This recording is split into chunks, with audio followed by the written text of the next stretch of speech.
Assalamualaikum warahmatullahi wabarakatuh. Perkenalkan, kami dari kelompok 1A2 2021. Di sini kami akan membahas mengenai situs privat. Sebelumnya, izinkan perkenalkan dulu kelompok kami, yaitu ada Ahmad Nabil, ada saya sendiri Aulia, dan juga Cinta.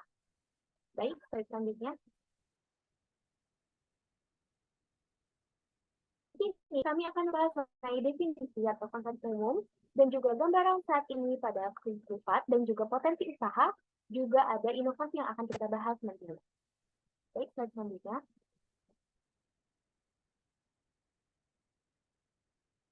Baik, definisi atau konsep umum. Khusus privat merupakan pelatihan yang dilaksanakan pada siswa dengan atau tanpa bimbingan guru di sekolah yang berbeda dari sekolah asalnya. Khusus privat cenderung menawarkan pendekatan yang lebih personal, fokus pada kebutuhan individu siswa dan fleksibilitas jadwal.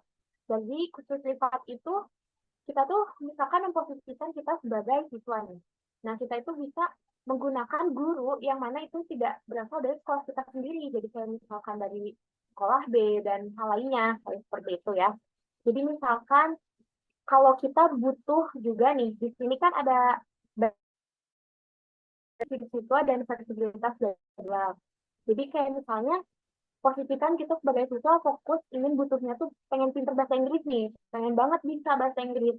Kita bisa kayak misalnya mencari guru untuk menjadi guru privat kita nantinya. Atau bahkan guru privat itu mencari kayak misalkan nanti di situnya, misalkan dia bersedia untuk 3 orang, untuk mengajar 3 orang atau 2 orang, seperti itu, dan tidak ada di bawah naungan seperti halnya bimbel, seperti itu ya. Jadi guru privat itu bisa dengan cara kita yang datang ke lokasi tersebut atau guru tersebut yang datang ke lokasi kita.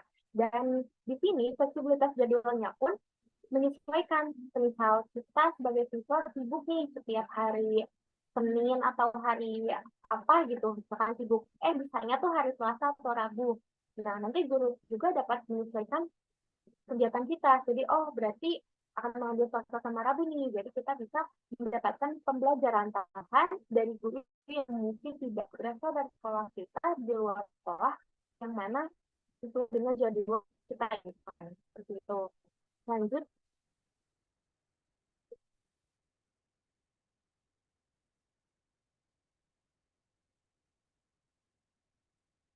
Di sini kita akan membahas mengenai gambaran saat ini. Gambaran saat ini ya, sampai saat ini penggunaan jasa privat dimanfaatkan sebagai alternatif oleh para orang tua siswa dalam pemenuhan kebutuhan pendidikan anak. Dengan mengambil kelas tambahan, anak akan mendapatkan perhatian khusus dalam belajar. Sehingga ketika menemukan masalah dalam pembelajaran, pengajar akan fokus pada anak tanpa harus bergantian dengan murid lainnya. Penyampaian materi pun jadi lebih optimal. Namun, pemilihan kursus privat kadang tidak sesuai dengan keinginan dan kebutuhan orang tua dan siswa, serta berdampak juga pada pemberhentian atau mengganti guru les secara tiba-tiba. Jadi kalau sampai saat ini itu memang banyak sekali, tidak sedikit ya, sudah sedikit ya banyak, berarti banyak sekali orang tua yang menggunakan jasa kursus privat karena ya mungkin lebih optimalnya juga waktu sesuai dengan kesibukan orang tua. Jadi orang tua mungkin tidak akan merasa khawatir ketika tidak dapat mengantarkan anaknya ke lokasi untuk belajar tambahan, tapi bisa dengan cara guru privat yang datang ke rumah menyukai waktu kita, sehingga orang tua lebih merasa aman pada anak-anaknya yang mungkin anak-anak masih kecil seperti itu, seperti SD biasanya.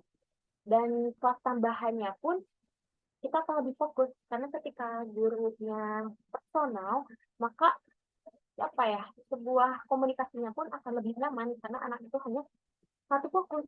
Ketika guru itu membahas, kita tidak akan merasa terganggu dengan adanya siswa-siswa lain, dan bahkan orang tua pun akan melihat perkembangan anaknya secara bertahap ketika melihat pembelajaran yang dilakukan oleh guru privat tersebut. Dan juga di sini hanya saja minusnya adalah ketika kita menggunakan jasa privat itu, maaf ada suara sepak. Nah, terkadang tidak sesuai juga dengan keinginan dan kebutuhan orang tua dan juga kita sebagai siswanya. Kayak misalkan nih, kita tuh pengen banget nih belajar bahasa Inggris. Yang kita tuh pengennya tuh Inggrisnya tuh yang kayak dia tuh pengen expert misalkan, tapi ternyata metode yang dilakukan oleh gurunya itu tidak sesuai dan tidak membuat kita nyaman, sehingga pembelajaran yang diajarkan oleh guru tersebut tidak masuk, walaupun secara personal, tapi cara pembelajaran dan juga mungkin metode yang diajarkan itu kadang tidak klop gitu dengan kita sebagai siswa dan juga orang tua, biasanya malah tidak membuat lebih memahami, tapi malah kayak mungkin kadang ada yang penyampaiannya boring, mungkin seperti halnya seperti ya yang biasanya menyebabkan guru les privat tersebut diberhentikan dari kontraknya, kayak misalkan kita tuh sebenarnya inginnya tuh kayak suami semester, tapi ternyata tidak sesuai dengan yang kita inginkan, biasanya berdampak juga pada pemberhentian mengganti guru les itu secara tiba-tiba. Baik, untuk slide selanjutnya akan dibahas oleh Sinta kepada Sinta ya.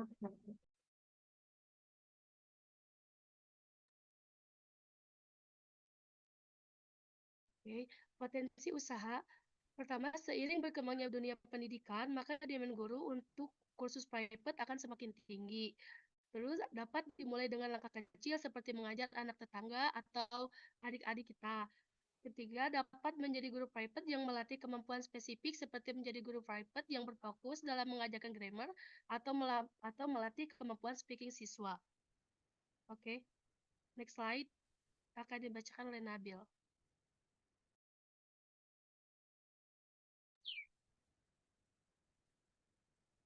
Baik, saya akan menjelaskan untuk inovasi. Inovasi sekarang ini dapat meliputi penggunaan platform pembelajaran daring, pengembangan konten pembelajaran interaktif, dan personalisasi untuk setiap siswa. Pendekatan pembelajaran berbasis masalah dan pemanfaatan sumber daya daring seperti video tutorial dan aplikasi pembelajaran. Selain itu, memanfaatkan teknologi untuk memfasilitasi komunikasi antara guru dan siswa serta memantau kemajuan belajar secara real-time juga menjadi bagian penting dari inovasi dalam kursus privat saat ini. Dalam bidang non-akademik pun ini dapat diterapkan. Baik, jadi sebagai kesimpulannya, les privat merupakan solusi efektif untuk mengatasi kesulitan belajar dan meningkatkan pencapaian akademik. Dengan adanya tes privat, siswa dapat mendapatkan pemahaman yang lebih mendalam, mengembangkan keterampilan belajar yang efektif, serta memperoleh kepercayaan diri dan motivasi yang diperlukan. Baik, kembali ke Aulia. Terima kasih Nabil, dan terima kasih semuanya sudah memperhatikan presentasi kami. Sebelumnya, di sini kami akan menunjukkan sebuah video yang mana itu merupakan ilustrasi dari salah satu guru yang melakukan privat dengan 3 orang anak yang merupakan tetangga atau sekitarnya, seperti itu. Baik, kepada Nabil yang ditunjukkan.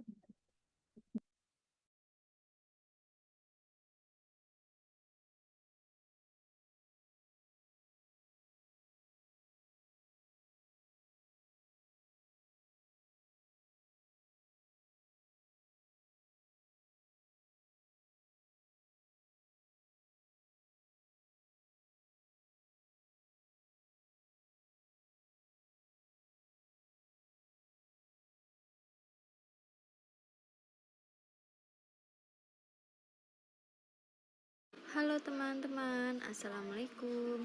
Siang ini aku jadwalnya ngeles anak-anak. Ada 3 anak kebetulan yang les sama aku. Nah ini aku kasih pelajaran bahasa Inggris sama matematika karena aku buka lesnya pelajaran itu. Nah ini aku beri soal dulu untuk mengetes seberapa jauh mereka menangkap materi yang aku kasih kemarin. Ini aku tulisin satu persatu. Nah ini sederhana aja ya teman-teman, aku ngelesnya, tempatnya juga masih sederhana, alat-alat lesnya juga masih sederhana. Ini papan tulisnya kecil karena papan tulis ini biasanya aku gunakan untuk belajar si Nafisa anakku. Ini mereka lagi ngerjain soal yang aku kasih, satu persatu aku tuliskan di buku mereka. Nah ini aku lihat satu persatu dari mulai Ardi gimana dia ngerjain dan ternyata masih kurang bisa. Di Nola juga udah lumayan bisa. Cika udah lumayan bisa karena dia biasa belajar di rumah sama bapaknya untuk perkalian. Ini soalnya tentang perkalian. Nah, ini aku jelasin tentang perkalian susun ke bawah karena mereka masih sedikit bingung, jadi aku ulang-ulangin agar mereka kalau di sekolahan tentang masalah perkalian itu bisa. Ini dari mulai perkalian yang sederhana sampai perkalian yang sedikit rumit, aku kasih contohnya. Nah, ini aku lihat satu persatu mereka ngerjain. Yang soal yang pertama tadi mereka udah bener. Ini aku nyambi nyuapin si Elino karena dia lapar. Biasanya jam segini dia sudah makan, tapi karena aku ngeles anak-anak jadi dia belum makan. Nah, Elino selesai makan merusui teman-teman, dia nggak mau diajak sama papahnya. Elino sukanya ngerusuhin kami. Nah, ini mereka udah siap-siap pulang karena udah selesai. Ya udah teman-teman, assalamualaikum.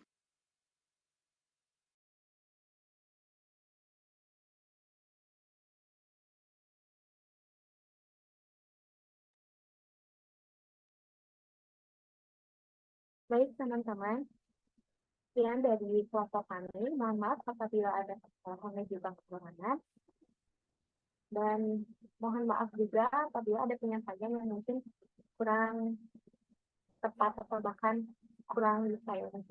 Terima kasih. Assalamualaikum warahmatullahi wabarakatuh.